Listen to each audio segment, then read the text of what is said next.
Os anos 80 nos deram o terror em sua forma mais selvagem, ousado, sangrento e muitas vezes insuportável para o público. Alguns filmes foram além dos sustos, provocando protestos, batidas policiais e campanhas de censura que forçaram os cinemas a retirá-los quase da noite para o dia. Que tipo de filme poderia ser tão chocante a ponto de ser retirado de cartaz no meio da exibição? Esta noite, vamos desvendar os filmes de terror da década de 80 que os cinemas não conseguiram suportar. Cannibal Ferox, 1981. Quando o filme Cannibal Ferox, de Umberto Lenzi, chegou aos cinemas, não o fez de forma discreta. Anunciado como o filme mais violento já feito, o longa imediatamente despertou curiosidade mórbida dos fãs de terror mais radicais, mas quase tão rapidamente gerou grande indignação. O chocante filme de exploração italiano foi acusado de se deleitar na selvageria, ultrapassando limites que o público nem sequer imaginava que pudessem existir. Em questão de poucas semanas, as exibições nos Estados Unidos e na Europa foram subitamente canceladas. A reputação do filme derivava de seu cenário na selva e de sua brutalidade implacável. Naquela época, o público já havia suportado filmes como Cannibal Holocaust, mas Ferox foi além. Representações gráficas de tortura e crueldade despertaram rumores de que algumas cenas eram reais. Aquela campanha de boatos sobre a autenticidade do snuff apenas alimentou os protestos. Na Grã-Bretanha, tornou-se um dos infames Video Nasties, banido completamente pela Lei de Gravações de Vídeo de 1984. Ele argumentou que a história era um ataque à ganância e à corrupção, expondo a selvageria que espreita dentro das chamadas pessoas civilizadas. Até os fãs mais experientes de filmes de terror admitiram que Cannibal Ferox foi longe demais. Quanto mais governos e cinemas tentavam enterrá-lo, mais colecionadores o procuravam. Cópias piratas circulavam em salas escondidas e locadoras de vídeo, transformando o filme em um prêmio proibido.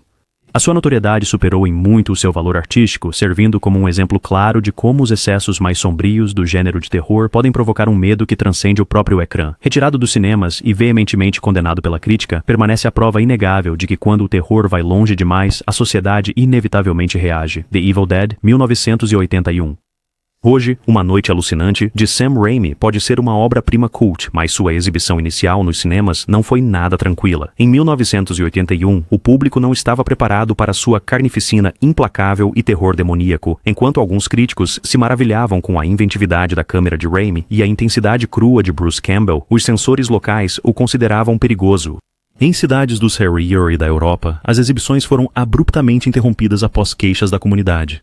Ao contrário dos filmes de terror exploratórios de selva daquela época, The Evil Dead foi feito com uma paixão e um estilo inconfundíveis. Raimi, com apenas 22 anos de idade, utilizou técnicas bastante pouco ortodoxas, montando câmeras em pranchas, arrastando-as por pântanos lamacentos e aplicando galões de efeitos práticos e maquiagem visceral para criar um pesadelo verdadeiramente implacável. O que mais perturbou os sensores, no entanto, não foi apenas o sangue, era a intensidade avassaladora, um ataque incessante ao qual o público não estava habituado. O Reino Unido o colocou diretamente na infame lista de Video Nasties, onde permaneceu no limbo por muitos anos. Ironicamente, essa censura só amplificou sua reputação. Fãs de terror sussurravam sobre ele como contrabando. A interpretação de Campbell como Ash, ensanguentado, aterrorizado, mas inflexível, o consagraria mais tarde como um ícone do gênero. No entanto, em 1981, poucos conseguiam ver além da controvérsia. Para muitos, The Evil Dead não era arte, era uma afronta, e no entanto, a história virou esse julgamento de cabeça para baixo.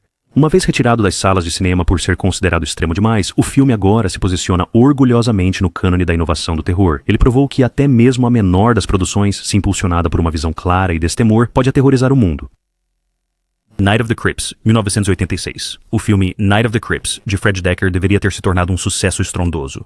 Tinha de tudo: parasitas alienígenas, assassinos no campus e um senso de humor irônico que homenageava os filmes B dos anos 50. Quando estreou em 1986, sua mistura de terror e comédia confundiu o público. As vendas de ingressos caíram e muitos cinemas o removeram discretamente. A premissa é selvagem. Lesmas alienígenas infectam hospedeiros humanos, transformando-os em zumbis. Estudantes universitários, com a ajuda de um detetive durão, precisam salvar o dia. Hoje, essa premissa parece um material de culto perfeito, mas em 1986, o público mainstream não sabia bem o que fazer com ela. Era terror? Era comédia? A confusão deixou os cinemas lutando para justificar sua exibição.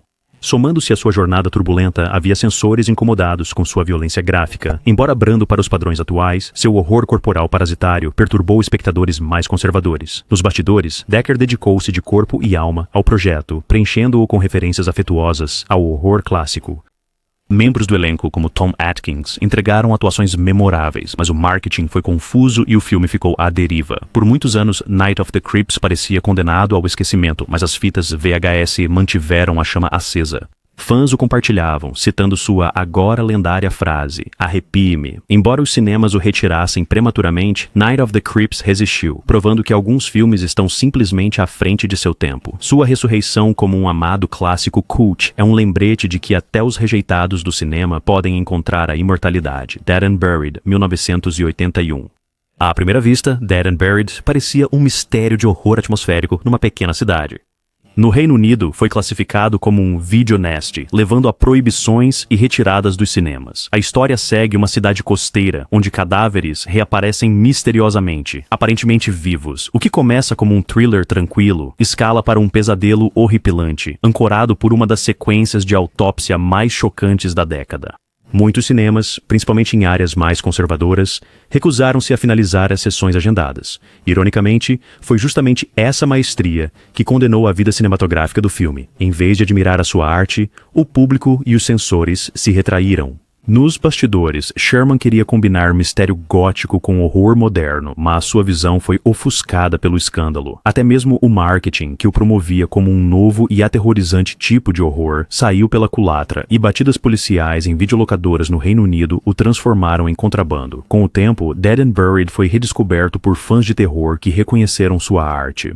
Retirado dos cinemas por ser demasiado real, é hoje celebrado pela sua atmosfera e final chocante. Maniac, 1980. Poucos filmes capturam a fúria de críticos e audiências nos anos 80 como Maniac. Este sombrio retrato de um assassino em série a rondar Nova York foi descrito por um crítico como...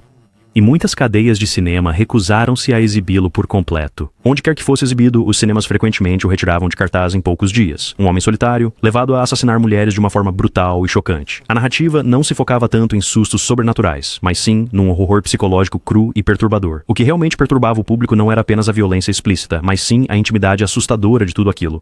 O lendário especialista em efeitos Tom Savini forneceu sequências de assassinatos gráficos, incluindo uma cena notória de tiro de espingarda que deixou os espectadores chocados, sendo destacada em resenhas televisivas. Grupos feministas protestaram contra suas representações de violência contra mulheres. Sua atuação, ao mesmo tempo lamentável e aterrorizante, deu ao filme um peso que muitos não perceberam por trás da controvérsia.